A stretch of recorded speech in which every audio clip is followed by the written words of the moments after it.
आज हम स्टार्ट करने जा रहे हैं सिम्पैथोमाइमेटिक्स।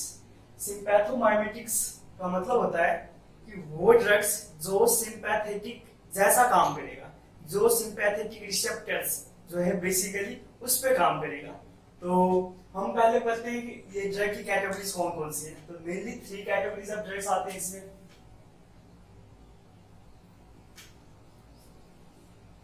The first category is direct acting agonists. Yeah, direct acting sympathomimetics. Second one is indirect acting sympathomimetics. And the third one is miscellaneous group.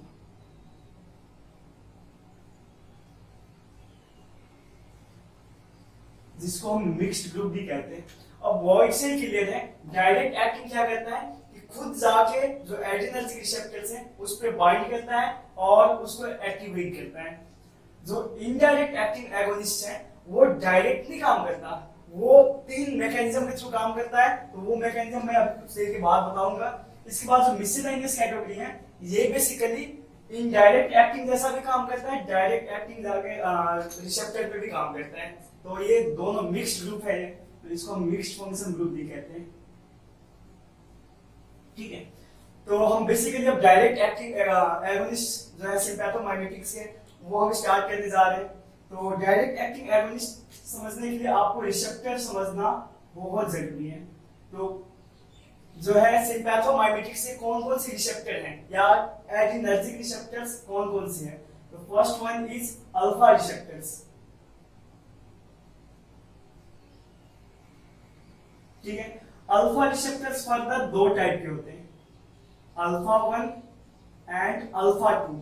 लेकिन जो सिम्पैथोमाइमेटिक्स है जो कि डायरेक्ट एक्टिंग जो है मतलब काम करता है, डायरेक्ट एक्टिंग सिम्पैथोमाइमेटिक्स है, वो बेसिकली 3 टाइप्स के हैं, alpha 1 selective, alpha 2 selective and non selective alpha agonist. Alpha 1 selective में आ जाते हैं फिनाइलएफ्रिन,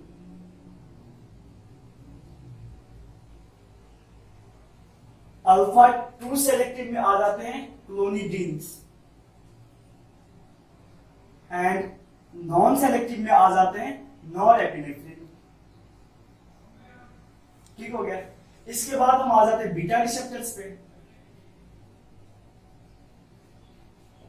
तो बीटा रिसेप्टर्स फर्दर 3 टाइप्स के हैं। तो इसके अगर हम डायरेक्ट एक्टिंग सिम्पैथोमाइमेटिक्स की बात करें तो ये फर्दर 4 कैटेगरीज में जाती हैं, beta 1 selective, beta 2 selective, beta 3 selective and non selective.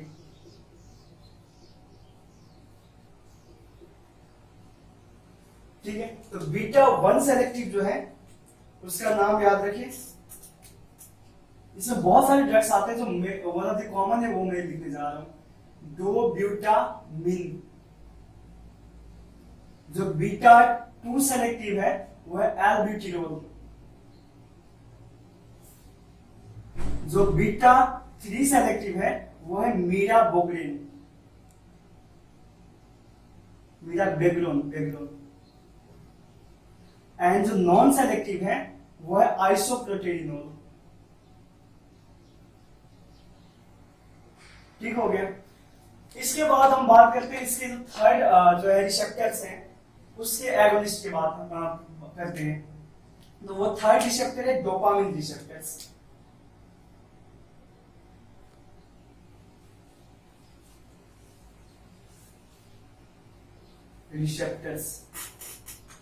Dopamine receptors further 2 type के हैं, D1 एंड D2। ठीक है, जो D1 एगोनिस्ट है उसका नाम है फिनल्डोपैम। जो D2 एगोनिस्ट है उसका नाम है ब्रोमोक्रिप्टिन। तो ये था सारे के सारे कॉमन जो है डायरेक्ट एक्टिंग सिम्पैथोमाइमेटिक ड्रग के नाम और उसके रिसेप्टर्स के नाम। इसके बाद हम बात करते हैं, जैसे आपने देखा होगा कि यहाँ पर नॉरएपिनेफ्रिन आ गया, यहाँ पर आइसोप्रोटेरिनोल आ गया, एक और है एपिनेफ्रिन। ठीक है, तो ये तीन जो है मेन जो है डायरेक्ट एक्टिंग एगोनिस्ट में आते हैं। तो इनकी अल्फा एंड बीटा जो है किस रिसेप्टर्स के साथ एफिनिटी के बारे में बात करते हैं। तो अल्फा के लिए, अल्फा रिसेप्टर्स के लिए जो एफिनिटी है, अल्फा रिसेप्टर्स के लिए जो एफिनिटी है वो है इस तरह से, एपिनेफ्रिन का सबसे ज्यादा है, नॉर एपिनेफ्रिन का उससे कम, और सबसे कम है आइसोप्रोटेडिनोल का। ठीक हो गया। इसके बाद जो बीटा रिसेप्टर्स हैं,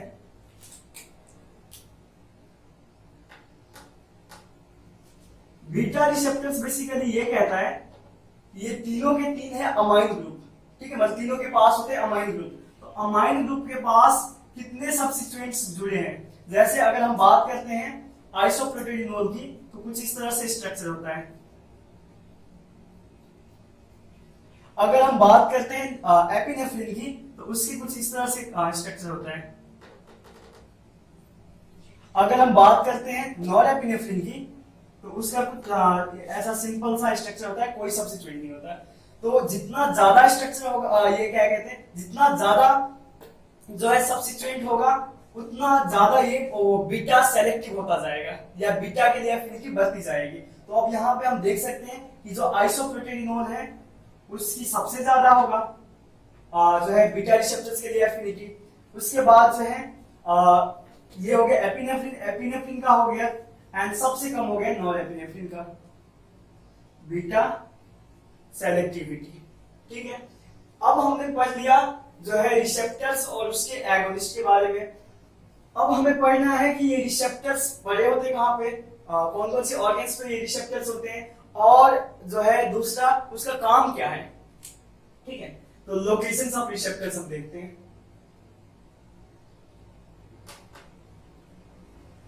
ऑफ इसको हम, इन सारे को हम एड्रिनोसेप्टर भी कहते हैं।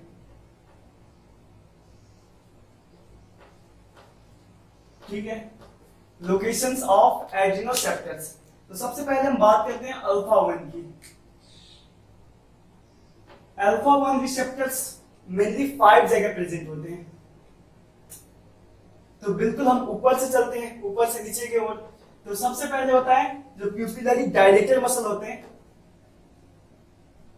प्यूपिलरी डायलेटेड मसल होते हैं, वहां पर पड़े होते हैं अल्फा 1 रिसेप्टर, और वो क्या करता है कि प्यूपिल को डायलेट करने में हेल्प करता है। इस मसल को कंट्रैक्ट करके प्यूपिल डायलेट कराता है। इसके बाद अगर हम नीचे आ जाएं तो pilo erector muscles,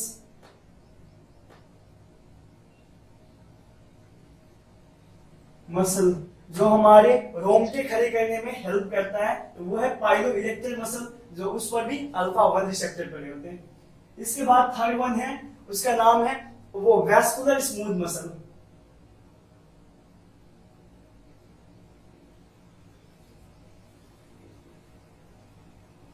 vascular smooth muscle पे ये पड़ा होता है, ये क्या कराता है, वैसोकंस्ट्रिक्शन करा के बीपी बढ़ाने में हेल्प करता है। इसके बाद जो फोर्थ कैटेगरी है, फोर्थ जो इसका लोकेशन है वो है लीवर ऑफ अदर एनिमल्स। दूसरे इंसान के अलावा, जो इंसान तो सोशल एनिमल हो गया, तो बाकी के एनिमल्स के लीवर में क्या होता है, अल्फा 1 रिसेप्टर प्रेजेंट होते हैं, और वो क्या कराता है, ग्लाइकोजिनोलाइसिस कराता है, और वहां से जो है लीवर से ग्लूकोज को बाहर भेजता है। ठीक है, इसके बाद जो आखिरी है वह है ब्लैडर की ट्राइगोन। यूरिनरी ब्लैडर जो है हमारे, उसके ट्राइगोन में प्रेजेंट होता है, एंड मेल के जो है प्रोस्टेटिक स्मूथ मसल में प्रेजेंट होता है। ठीक हो गया। अब देखिए ब्लैडर की ट्राइगोन से क्या मुराद है, अगर ब्लैडर की ट्राइगोन पे पड़ा है तो ब्लैडर की ट्राइगोन कॉन्ट्रैक्ट करेगा, जिसके वजह से यूरिन बाहर नहीं जा पाएगा, यूरिनरी रिटेंशन कराएगा ये, और प्रोस्टैटिक स्मूथ मसल कॉन्ट्रैक्ट करेगा, अगेन ये यूरेथ्रा को ब्लॉक कर देगा, ये भी जो यूरिन को आगे पास नहीं होने देगा। ठीक है, तो बेसिकली ये करता है, यूरिनरी रिटेंशन कराता है। ठीक है, ब्लैडर और प्रोस्टैटिक स्मूथ मसल वाला।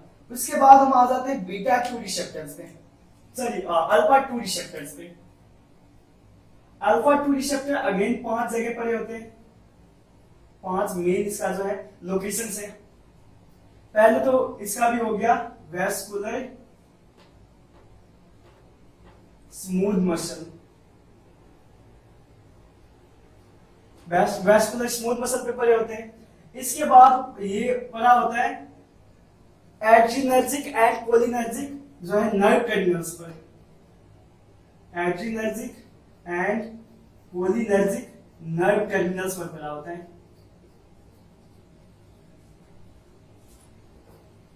ठीक हो गया। इसके बाद ये पड़ा होता है, तो वेस्कुलर स्मूथ मसल पे पड़ा होता है, वहां पर कॉन्ट्रैक्शन कराता है। Adrenergic and cholinergic nerve terminals पे पड़ा होता है, तो ये निगेटिव फीडबैक इनहिबिशन के जरिए जो है एड्रीनर्जिक और कोलिनर्जिक जो न्यूरोट्रांसमीटर था उसके रिलीज को इनहिबिट कर रहा होता है। इसके बाद ये पड़ा होता है प्लेटलेट्स पर। प्लेटलेट्स पर बेसिकली ये क्या करता है, प्लेटलेट्स की एग्रीगेशन में हेल्प कराता है। इसके बाद ये पड़ा होता है बीटा सेल्स ऑफ पेंक्रियाज पर। ये बीटा सेल्स ऑफ पेंक्रियाज पर पड़ा होता है और इंसुलिन की रिलीज को इनहिबिट कर रहा होता है। इसके बाद ये पड़ा होता है एडिपोसाइट्स पर और ये लिपोलाइसिस को इनहिबिट कर रहा होता है। ठीक हो गया। इसके बाद हम बात करते हैं बीटा की। ठीक है, तो बीटा 1 रिसेप्टर्स बेसिकली 2 जगह पड़ा होते हैं। पहला है ये हार्ट पर पड़ा होता है और ये हार्ट की contractility and rate of contraction को बढ़ाता है।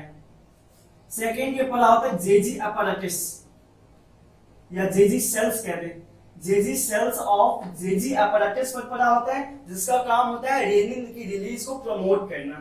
ठीक है। इसके बाद बीटा 2 रिसेप्टर्स जो है अगेन 5 जगह पर पड़ा है। ठीक है, पहला हो गया vascular smooth muscle, smooth muscle. इतना ही नहीं, ये हमारे ट्रैकिया के भी स्मूथ मसल पर पड़े होते हैं। तो ये पहले में ही मैं लिखने जा रहा हूं कि स्मूथ मसल है, तो tracheal smooth muscle, even uterine smooth muscle पर ही पड़ा होता है, यूटेराइन स्मूथ मसल्स। ठीक है, तो ये कराता बेसिकली ये है कि वेस्कुलर स्मूथ मसल पे प्रेजेंट होके या ट्रैकियल या यूटेराइन स्मूथ मसल पे ये रिलैक्सेशन कराता है। ठीक है, तो अगर कोई अस्थमा का पेशेंट आता है तो उसको आप बीटा 2 एगोनिस्ट दे दें तो क्या होगा, उसकी जो है ब्रोंकाई ट्रैकिया, ब्रोंकियल लिखें, ट्रैकियल से भी ब्रोंकियल स्मूथ मसल, तो ब्रोंकाई ट्रैकिया ये सारे जो ब्लड वेसल्स ये सारे के स्मूथ मसल रिलैक्स होके उसको जो है क्या कराएगा, रिलीव कराएगा। इसके बाद जो सेकेंड इसका लोकेशन है बीटा का वो है हार्ट पर, और ये अगेन क्या कराता है, force of contraction and rate of contraction को बढ़ा देता है। तीसरा जो है ये पड़ा होता है हमारे लीवर पर, ह्यूमन लीवर, और ये सेम काम वही कराता है जो एनिमल लीवर पे कराता था। ओके, एनिमल लीवर पर कराता था, क्या कराता था, ग्लाइकोजिनोलाइसिस को प्रमोट कराता था। इसके बाद ये पड़ा है पेनक्रियाज पर, बीटा सेल्स ऑफ पेनक्रियाज, और इंसुलिन की रिलीज को इनहेंस करता है, बढ़ाता है।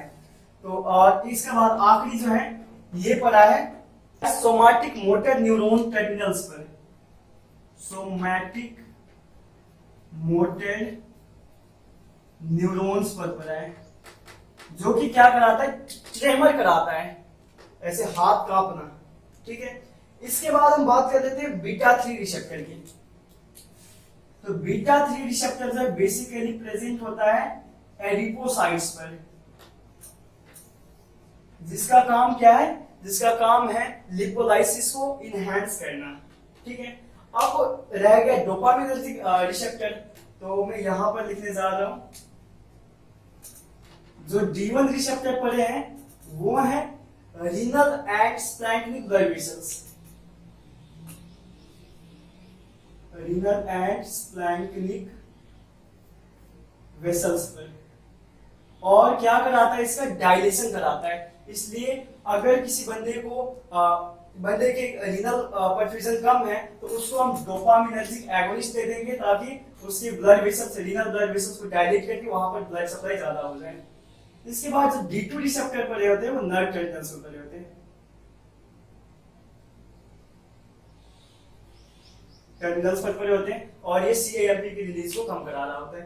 तो ये था ऑल अबाउट जो है डायरेक्ट एक्टिंग एगोनिस्ट के जो है ड्रग्स के नाम, उसके बाद उसके लोकेशन एंड फंक्शन, और एक और चीज हम पढ़ लेते हैं यहीं पर।